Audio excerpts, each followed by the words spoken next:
उसको ज्यादा मान की इच्छा ना हो। कोई आपको मान दे उसमें तो आप स्वतंत्र नहीं हो, किसी को रोक तो सकते नहीं। हमें भी मान बहुत देते हैं लोग, तो कोई आपको मान दे वहां तो आप कुछ नहीं कर सकते, पर मान न लेना ये तो आप कर सकते हैं। इसलिए मान को अस्वीकार करो, क्योंकि भक्ति में सबसे बड़ी बाधा मान है। मान सम्मानम कलयाति घोर गरलम नीचप्पमानम क्षुधा। कलयुग में भक्त को सबसे ज्यादा किससे बचना है? बोले सम्मान, मान से बचे। क्योंकि मान एक बार जीवन में आ गया, एक बार आपने मान को स्वीकार कर लिया, तो फिर मान ही स्रोत है बाकी के सारे दुर्गुणों का। मान ही क्रोध को जन्म देगा, मान ही। अब देखो, क्रोध यदि आ गया तो फिर उसके साथ साथ बाकी कौन कौन आएंगे? गीता में भगवान का एक श्लोक है, 2 श्लोक जुड़वा श्लोक हैं। ध्यायतो विषयाम पुंसः संगस्तेषुपजायते संगात् संजायते कामः कामात् क्रोधो विजायते क्रोधात् भवति सम्मोहः सम्मोहात् स्मृति विभ्रम स्मृतिभ्रंशात् बुद्धिनाशो बुद्धिनाशात् प्रणश्यति।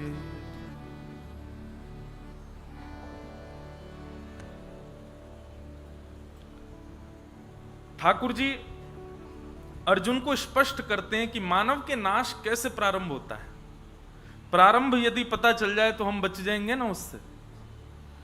तब भगवान कहते हैं ध्यायतो विषयाम पुंसः। बोले जैसे ही विषय का आपने चिंतन किया, ध्यान किया। विषय वस्तु किसे कहते हैं? भगवत विमुख वस्तु, संसार की माया में डालने वाली वस्तु, वो सब विषय कहलाती हैं। व्यसन करना, परिस्त्री संग करना, दूषित कर्मों के प्रति मन लगाना, ये सब व्यसन कहलाते हैं। और या फिर ऐसा कहो जिससे इंद्रियां तृप्त होती हैं, वो व्यसन। बहुत ध्यानपूर्वक सुनिएगा। भगवान कहते हैं कि जैसे ही विषय का चिंतन आप करते हैं, अभी विषय भोगा नहीं है, विषय का केवल चिंतन आपने किया है। चिंतन मात्र से ही क्या होगा? बोले ध्यायतो विषयाम पुंसः संगस्तेषुपजायते। उस विषय को एक ना एक दिन भोगने का मन आपका जरूर करेगा और आप उसकी योजना जरूर बनाओगे। आप मन में विचार कर लो, हम सोच ही तो रहे हैं, गलत कर थोड़ी रहे हैं। पर ठाकुर जी कहते हैं पूरा जीवन आपको क्या पता आप कब करने लग जाओ। और भगवान तो प्रमाणित होकर के कह रहे हैं कि जिस दिन आपने सोच लिया विषय को, इंतजार करो, एक दिन भोगोगे भी। अगर सोचने आप ये सोचो कि बस सोचा ही तो है, कुछ कर थोड़ी रहे, तो एक बार सोची हुई वस्तु निश्चित ही कभी ना कभी पुनः आएगी। और पुनरावृत्ति यदि उसकी होगी तो वो बार बार आएगी। और जब बार बार चिंतन में आएगी तो आप उसको एक दिन भोगोगे जरूर, उसके लिए योजना बनाओगे। और जैसे ही आप उसको भोगोगे, उससे क्या होगा? संजात संजायते कामः। जैसे ही आप उसको भोगोगे, इंद्रिय इच्छा पूर्ण करने के बाद काम बढ़ता है, चाहे वो किसी भी इंद्रिय की हो। 10 इंद्रियां होती हैं हमारे शरीर में। अब देखो, हम ना स्वतंत्र वक्ता हैं, हम सोच के कुछ बैठते हैं, निकलता कुछ है। मैं सोच के बैठा था आज जगन्नाथ जी का महात्मा कुछ सुनाएंगे, कुछ भाव कहेंगे, पर ये ठाकुर जी की इच्छा है यहां बैठ के जो जैसा बुलवा में। अच्छा, एक बात बताएं आपको, वक्ता स्वतंत्रता से बोलता है क्यों? क्योंकि भागवत जी विराजमान होने के बाद में जो श्रोता मंडल होते हैं ना, उनकी बुद्धि को परखती हैं भागवत जी। और व्यासपीठ को प्रणाम करके जैसे ही वक्ता बैठता है तो उन सबकी बुद्धि के अनुसार वक्ता को बुलवाती है व्यासपीठ। इसलिए व्यासपीठ पूजनीय है। यहां पर मनगणंत चर्चा नहीं होती। निश्चित ही इस विषय का कोई ना कोई अधिकारी यहां बैठा होगा, इसीलिए यह विषय चल रहा है। तो भगवान कहते हैं इंद्रिय इच्छा आपने जैसे पूरी करी, इंद्रिय की कोई भी इच्छा पूरी करने की आपने योजना बनाई और उसको भोग लिया, भोगते ही क्या होगा, आपका काम भी प्रबल हो जाएगा। और काम यदि जीवन में आया तो काम का ही अखंड, ऐसा कहें, काम का ही अभिन्न मित्र है क्रोध। कामा क्रोधो भी जायते, काम क्रोध को लेके आता है। और क्रोधात भवति सम्मोह, क्रोध अखंड प्रेम करता है किससे, मोह से। तो क्रोध आएगा तो मोह को लेकर के आएगा। और मोहात स्मृति विभ्रम, मोह आती क्या होगा, बोले स्मृति उल्टी हो जाएगी, स्मृति चली जाएगी। और स्मृति उल्टी होते ही क्या होगा, बुद्धि नाश हो, बुद्धि का नाश हो जाएगा। फिर आप गलत भी करोगे, आपको चार लोग टोकेंगे, भाई ये गलत है मत करो, तो आप कहोगे तुम गलत हो जो मुझे टोक रहे हो, ये मैं तो सही कर रहा हूं। और जैसे ही बुद्धि नाश होगा, बुद्धि नाश होते ही बुद्धि नाशात प्रणश्यति, मानव का भी नाश हो जाता है। परंतु विषयों का ध्यान, ये विषयों का ध्यान कब प्रारंभ होता है, जब व्यक्ति को मान मिलता है, जब व्यक्ति बहुत माननीय हो जाता है, उसको सम्मान मान की बड़ी अभिलाषा होने लग जाती है, मान से वो प्रसन्न होने लग जाता है। माननीय व्यक्ति ही विषयों का ध्यान करता है। जिस व्यक्ति को मान सम्मान की ज्यादा इच्छा नहीं, वो विषयों में ज्यादा नहीं रहता। और जो मान मिलने के बाद भी उसका त्याग करता है, निश्चित है वो विषय भोग से भी बचा हुआ है।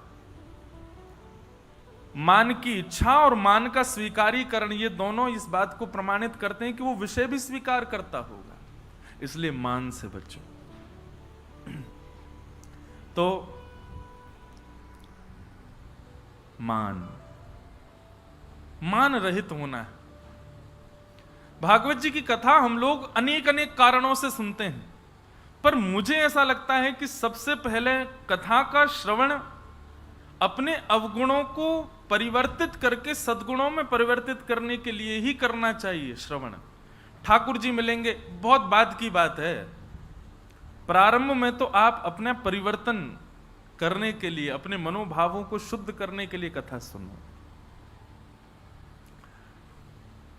तो हमारे यजमान परिवार, उनका ऐसा भाव कि हमारा नाम ना हो श्याम परिकर और राहुल केला श्रोता मंडल, मैंने कहा जय हो, बहुत अच्छा है। तो राहुल केला में दोबारा आकर के बहुत अच्छा लग रहा है। हम पहले भी यहाँ आ चुके हैं और खूब आनंद करके गए थे, इस बार आए हैं, इस बार दुगना आनंद करके जाएंगे, खूब आनंद उत्सव करेंगे। श्री गिरधर लाल जी भी पधारे हैं, वो पधारते ही हैं, वो हम नहीं आते तो वही हैं हमको लेके। उनके दर्शन का भी सुख आप सबको मिलेगा। सुबह 11 से 12 ठाकुर जी के दर्शन का समय रहेगा, जहां निवास है वहां पर आप सब लोग आइए। और बाकी की चर्चाएं तो अब करेंगे। थोड़ा सा आज महात्म सुनते हैं भागवत जी का, और भागवत जी के महात्म के श्रवणार्थ आज कथा को विश्राम देंगे। बोलो वृंदावन बिहारी लाल की। पहले ये कथा, जितना मुझे याद है, शायद 4 तारीख से प्रारंभ होने वाली थी, परंतु महाप्रभु जी की इच्छा थी कि द्वादशी नहीं, एकादशी से शुरू हो कथा। कई लोगों ने कल एकादशी मानी, कई लोग आज एकादशी मान रहे हैं। तो आज श्री समुद्र नारायण भगवान और नीलाचल धाम की रज और श्री नीलाचल भगवान का दर्शन, इन तीनों को संग लेकर के हम व्यासपीठ पर बैठे हैं। और आज पावन एकादशी भी है, तो उसी भाव से ये आज कथा प्रारंभ हो रही है और 9 तारीख को विश्राम होगी।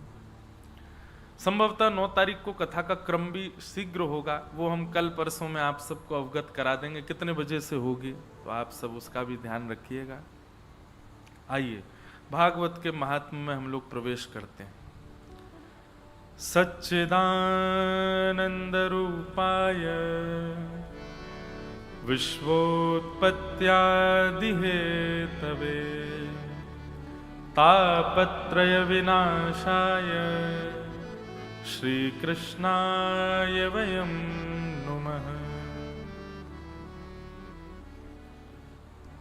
सच्चिदानंद रूपाय विश्वोत्पत्त्यादि हेतवे।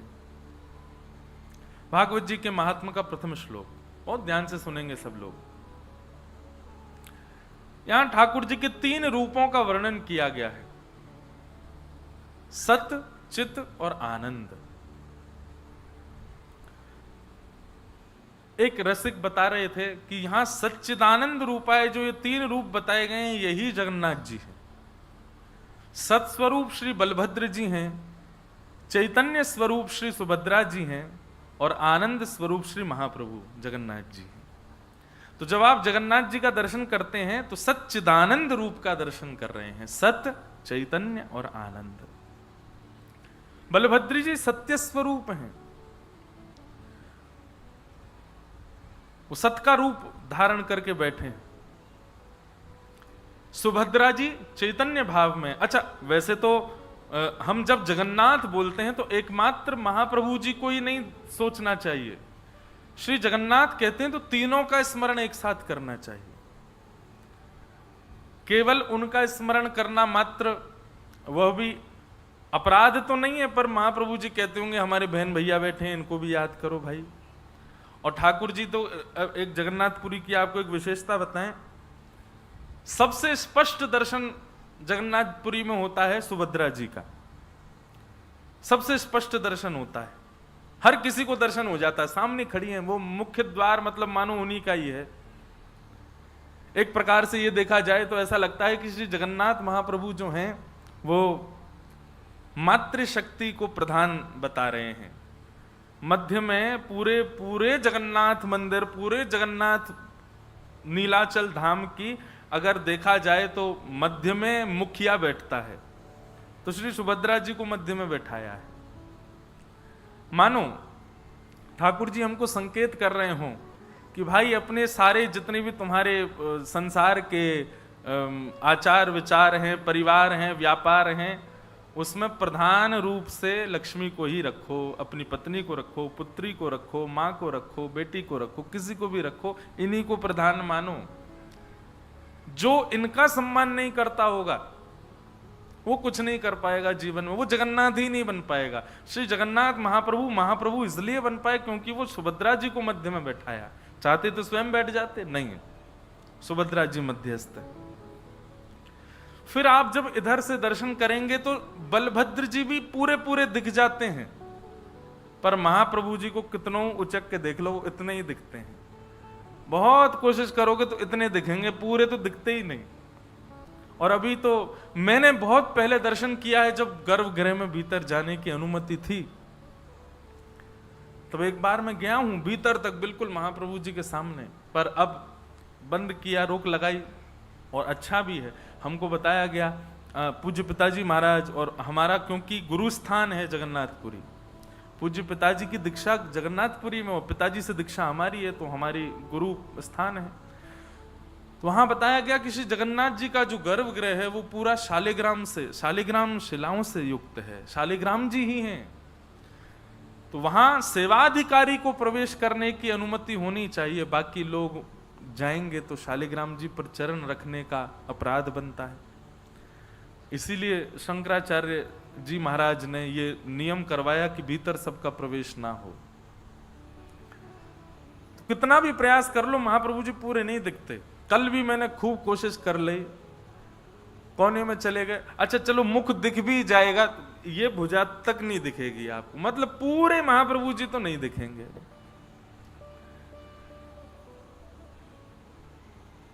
इसके पीछे कारण क्या है? महाप्रभु जी मानो हमको ये संकेत कर रहे हैं कि तुम केवल मुझे ही महाप्रभु क्यों मान रहे हो, ये दोनों भी तो हैं, इनमें भेदभाव क्यों? देखो आप कभी जगन्नाथ मंदिर में सब लोग इधर की तरफ ही खड़े रहते हैं, भीड़ पूरी इधर ही क्यों? सब महाप्रभु जी उधर, सुभद्रा जी और बलभद्र जी की दर्शन जहां से हो वहां भीड़ कम होती है। इसीलिए जगन्नाथ जी कह रहे हैं अच्छा तो ठीक, मोइये देख लो मैं छुप के बैठूंगा, और ऐसे होके बैठते हैं ठाकुर जी, और ने छुप के बैठे, बोले ये दोनों नहीं है, इनको निहारो, ये भी तो जगन्नाथ हैं, ये तीनों ही जगन्नाथ हैं। और भैया ये सच्चिदानंद रूपा है, जो ये श्लोक है भागवत जी के महात्मा का, इसका इतना सुंदर प्रमाण है कि सबसे पहले सत्स्वरूप श्री बलराम जी को देखो, उनको पूर्ण रूपेण नेत्रों में निहार लो। जितनी देर महाप्रभु जी को देखो उतनी देर बलराम जी को भी देखो, उनके प्रति भी प्रेम भाव रखो। फिर मध्यस्थ चैतन्य स्वरूप श्री सुभद्रा जी का दर्शन करो। जब इन दोनों को नेत्रों में विराजमान कर लोगे, तब तीसरा शब्द है आनंद। तब तुम्हें मेरे दर्शन में आनंद आएगा, मैं तुम्हें बड़ी भांति दिखूंगा। और फिर ऐसा भी कह दें कि ये महाप्रभु जी अगर आधे अधूरे दिख रहे हैं तो हमारी दृष्टि में दोष है, महाप्रभु जी में दोष नहीं है, जगन्नाथ जी में दोष नहीं है, वो तो पूरे खड़े हैं। पर निश्चित हमारे उन दोनों दर्शनों में कोई भेद रहा होगा, इसलिए महाप्रभु पूरे नहीं दिख रहे। आप देखना, रोज मेरी तो कथा हुई 2 बार, तो रोज दर्शन के लिए जाते तो कभी कभी पूरे भी दिख जाते, तो ऐसा लगता है इनको किसी ने खिसका दिया है क्या। नहीं, जब महाप्रभु जी को लगता है कि अब इसकी दृष्टि में दोष नहीं है, ये इन दोनों में भी भेद नहीं मान रहा है, तब महाप्रभु अपने आप ही ऐसे हो जाते हैं, ले देख ले पूरा तो दिख जाऊंगा मैं। बड़े आनंद की बात है भैया। सत्य स्वरूप बलराम जी, चैतन्य स्वरूप सुभद्रा जी और आनंद स्वरूप श्री जगन्नाथ, ये तीनों ही सच्चिदानंद रूप हैं। सच्चिदानंद रूपाय। श्री जगन्नाथ जी के इस रूप का प्रादुर्भाव सबसे पहले द्वारिका में हुआ। ये उड़ीसा बाद में आए, पहले द्वारिका में प्रकट हुए। जब प्रसिद्ध कथा है, भगवान की पटरानियों ने रोहिणी मैया से, एकमात्र रोहिणी जी ऐसी हैं जिन्होंने ठाकुर जी की ब्रज लीला, मथुरा लीला और द्वारिका लीला तीनों का दर्शन किया है। और द्वारिका में कोई भी नहीं है जिसने ठाकुर जी की तीनों लीला देखी है। इन तीनों लीलाओं का दर्शन श्री रोहिणी मैया ने किया है।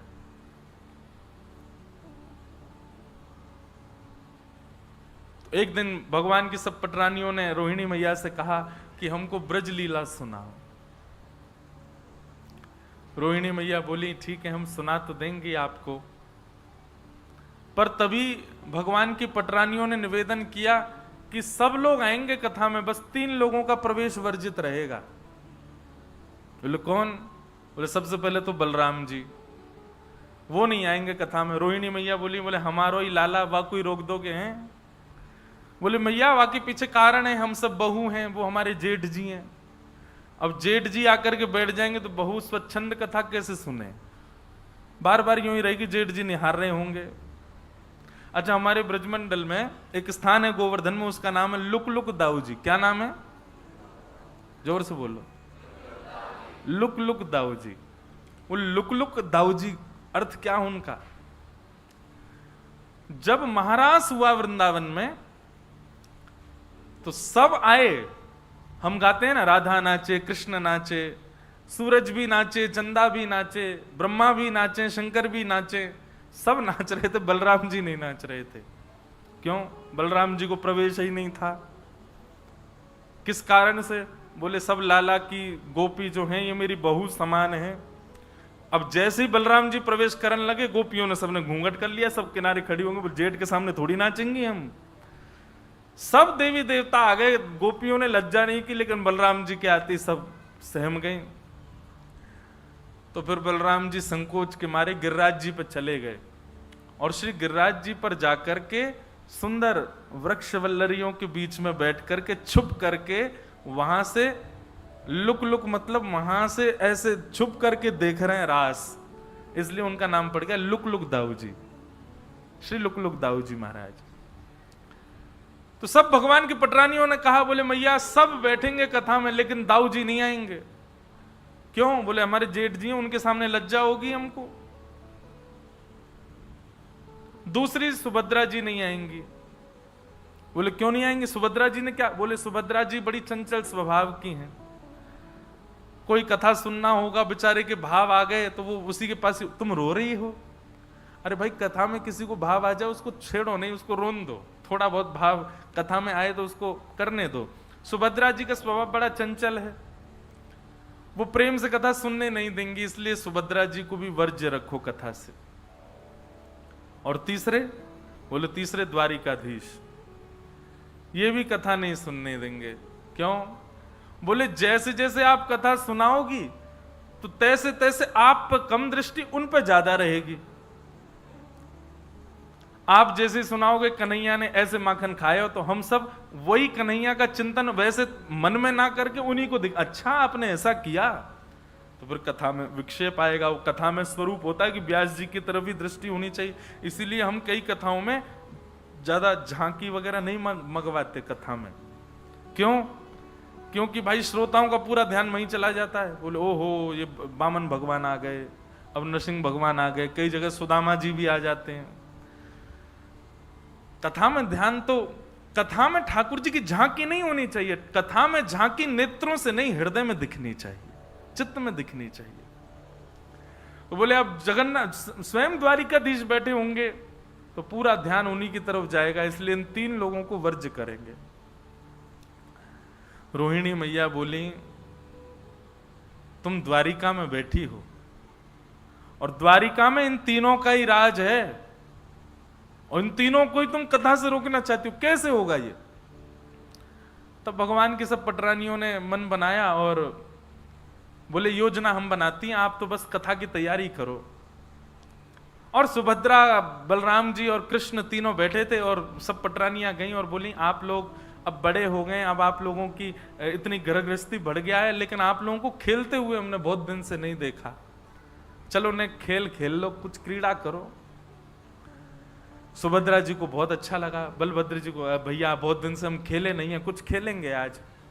ठाकुर जी बोले हाँ हम भी बहुत दिनों से राजा राजा सब राजा धीराज ही बोलते रहे, आज हम खेलेंगे। खेल की बात कहती तीनों के अंदर लोभ आ गया कि हम खेल खेलेंगे। और कौन सा खेल खेला? चौसर। ठाकुर जी चौसर खेलने लगे। बलराम जी, सुभद्रा जी और श्री कृष्ण तीनों चौसर क्रीड़ा करने लगे। क्रीड़ा जैसी चल रही थी तो बीच बीच में तो खूब आनंद हो रहा था, इतने तन्मय हो गए क्रीड़ा में। तभी सब पटरानियों ने कहा अब ये खेलने में व्यस्त हैं, चलो यहां से अब कथा सुनेंगे जाकर के। जैसे तीनों व्यस्त हो गए, सब पटरानियां जाकर के वहां कथा सुनने लगी। यहां क्रीड़ा करते करते सुभद्रा जी, चंचल है ना उनका स्वभाव, सुभद्रा जी बोली सबरी भाभी कहां चली गई? भैया दाल में कुछ काला है, ये हम सबको खेल में बैठा के सबरी भाज गई, एक भी नहीं है यहां पे। ठाकुर जी बोले दाल में कुछ नहीं, पूरी दाल ही काली लग रही है हमें तो, जल्दी चलो। और तीनों महाराज ढूंढने लगे कहां हैं सब। ढूंढते ढूंढते तभी ऐसा एक सभागृह था, उस सभागृह में जैसे ही भीतर प्रवेश किया, सामने आसन पर भावावेश में श्री रोहिणी मैया विराजमान है और रुक्मणी आदि 16,108 पटरानियां भगवान की बैठी हैं, सबके नेत्र बंद हैं, नेत्रों से अश्रुधार गिर रहे हैं, सब बाल कृष्ण प्रभु की बाल लीला का दर्शन कर रहे हैं, श्रवण कर रहे हैं। ठाकुर जी ने तुरंत रोका दोनों को, बोले रुको कथा चल रही है और कथा में भी ब्रज लीला चल रही है, हम लोगों ने कहीं अंदर प्रवेश किया तो विक्षेप हो जाएगा, कथा में भाव में विक्षेप हो जाएगा। ठाकुर जी पीछे ही खड़े हो गए, दूर ही खड़े हो गए, वहीं खड़े खड़े सुनने लगे अपनी लीला। लीला सुनते सुनते सुनते सुनते ठाकुर जी को भी भाव आ गया, सुभद्रा जी को भी भाव आ गया, श्री बलराम जी को भी भाव आ गया और भाव की चरम स्थिति पार होने लगी, प्रेम की 10वीं अवस्था पार हो गई। और ब्रजवासियों की याद में बलराम जी और सुभद्रा जी, बलराम जी और ठाकुर जी दोनों की भुजाएं खड़ी हो गई, मानो कथा सुनते सुनते ऐसा लग रहा हो कि सामने नंद बाबा खड़े हैं, यशोदा मैया खड़ी हैं, सब ब्रजवासी खड़े, अरे कोई इनको दूर मत रखो, हमारे पास ले आओ, हमारे हृदय से लगा दो। दोनों भुजाएं खड़ी हो गई। तभी प्रेम की अवस्था ऐसी पार हुई कि तीनों प्रेम विगलित हो गए। ठाकुर जी का मुख प्रेम विगलित हो गया, हाथ विगलित हो गए, चरण विगलित हो गए। जब ठाकुर जी के इस रूप का प्रादुर्भाव हुआ, पिघलने लगे ठाकुर जी, तब देवता त्राहिमाम करते हुए दौड़ने लगे। ब्रह्मा जी से जाकर के कहा कि कुछ करिए भगवान। ठाकुर जी नहीं तो देखिए अभी अभी जलाशय जल के भांति हो जाएंगे ठाकुर जी। तो ब्रह्मा जी ने कहा जब कथा में विक्षेप भगवान नहीं डाल रहे तो हम डालेंगे तो ठाकुर जी हमको शाप दे देंगे, कथा में विक्षेप डाल नहीं सकते तो क्या करें। बोले कोई कथा का रसिक जन ही जाकर के इसको संभाल सकता है। तब श्री नारद जी को भेजा गया। नारद जी महाराज आए और आकर के बड़े धीमे से रोहिणी मैया को कहा कि हे मैया, यदि आप थोड़ी देर और बोलती रही ना तो द्वारिकाधीश बलराम जी और सुभद्रा जी तीनों जल के रूप में ही मिलेंगे, रस के रूप में ही मिलेंगे, आपको प्रत्यक्ष दर्शन नहीं कर पाओगे। रोहिणी मैया ने सामने देखा, तीनों पिघल गए हैं, मुख पिघल गया, हाथ पिघल गए, पैर पिघल गए, वहीं कथा को रोक दिया। ठाकुर जी तो जिद करने लगे और सुनाओ अपनी ही लीला, पर तब रोहिणी जी ने कहा नहीं, अब कथा इससे आगे नहीं होगी। लेकिन नारद जी ने जाकर के प्रणाम किया और प्रणाम करते हुए महाप्रभु जी से प्रार्थना की, भगवान आपके स्वरूप की बलि बलि जाऊं, बस अनुग्रह इतना कर दीजिए। अभी तो आप अपने पूर्ण रूप में आ जाइए, अभी तो लीला चल रही है, परंतु इस रूप को कलयुग के लोगों को प्रेम की अवस्था समझाने के लिए, कथा की महिमा बताने के लिए, प्रेम के स्वरूप को दर्शाने के लिए और आपका भक्तों के प्रति, ब्रजवासियों के प्रति कैसा प्रेम है उसको दिखाने के लिए नाथ आपका ये स्वरूप कलिकाल में प्रकट हो और प्रकट हो करके जीव मानस का कल्याण करे। फिर स्वरूप तो ठाकुर जी का ये अनादि है, जगन्नाथ रूप कोई कलयुग का नहीं है, कोई सतयुग त्रेता, ये तो अनादि है। इसका कोई एक भाव नहीं कि उसी युग का है, अनंत है जगन्नाथ भगवान का स्वरूप। लेकिन कलयुग में मेरे और आपके ऊपर कृपा करने के लिए, इंद्रद्युम्न राजा पर अनुग्रह करने के लिए भगवान प्रथम तो नील माधव के रूप में आए और फिर नील माधव रूप से अंतर ध्यान होकर के इंद्रद्युम्न राजा पर कृपा करने के लिए भगवान दारू ब्रह्म श्री जगन्नाथ के रूप में, वही स्वरूप जो द्वारिका में कथा सुनते सुनते प्रकट हुआ था, वही स्वरूप यहां व्यवस्थित हुआ। बोलो जगन्नाथ महाप्रभु की। कथा सुनते सुनते ऐसे हो जाएं तब समझो कि कथा सुनी है।